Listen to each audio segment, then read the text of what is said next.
नमस्कार मित्रांनो. Nifty bank Nifty prediction for tomorrow. जसं की काल तुम्ही ऐकलं असेल की एक न्यूज आली आहे. मिडल ईस्ट आणि यूएई यांच्यामध्ये वॉर सुरू झालेला आहे.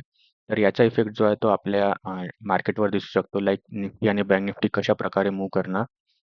सो निफ्टीमध्ये काय होणार की इफ जर या मार्केटच्या इम्पॅक्टमुळे डायरेक्ट गॅपडाऊन ओपन होऊ शकतो. तर इथे आपल्याला हा सपोर्ट झोन आहे. 24,900 ते 24,600 हा जो सपोर्ट झोन येतो. इथे जर ओपन झाला डायरेक्ट, तो इथे ना आपण बायिंग अपॉर्च्युनिटीजसाठी जाऊ शकतो.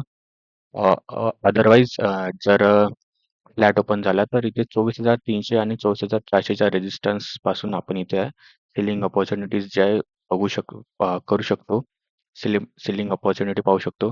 कारण की इथे जो मूव्हिंग ॲव्हरेज आहे तो आपला पूर्णपणे जे प्राईस आहे त्याच्या मूव्हिंग ॲव्हरेजच्या खाली होल्ड करत आहे आणि इथे मल्टिपल यू शेप्स असल्यामुळे इथे जे आपल्याला सेलिंग अपॉर्च्युनिटी मिळणार. आणि सेम इन बँक निफ्टीमध्ये पण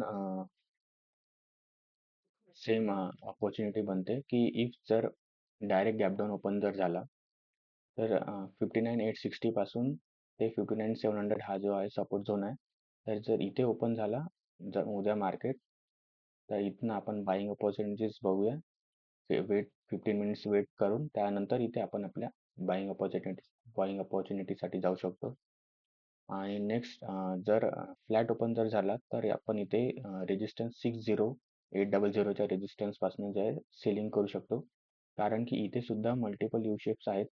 इथे तुम्हाला दिसत असेल मल्टिपल यू शेप असल्यामुळे आणि जे प्राइस जे आहेत ते सुद्धा मूव्हिंग ॲव्हरेजच्या खाली होल्ड करत आहे. तर या इथनं जे आहे ते आपण इथे सेलिंग अपॉर्च्युनिटीज आपल्याला मिळू शकते.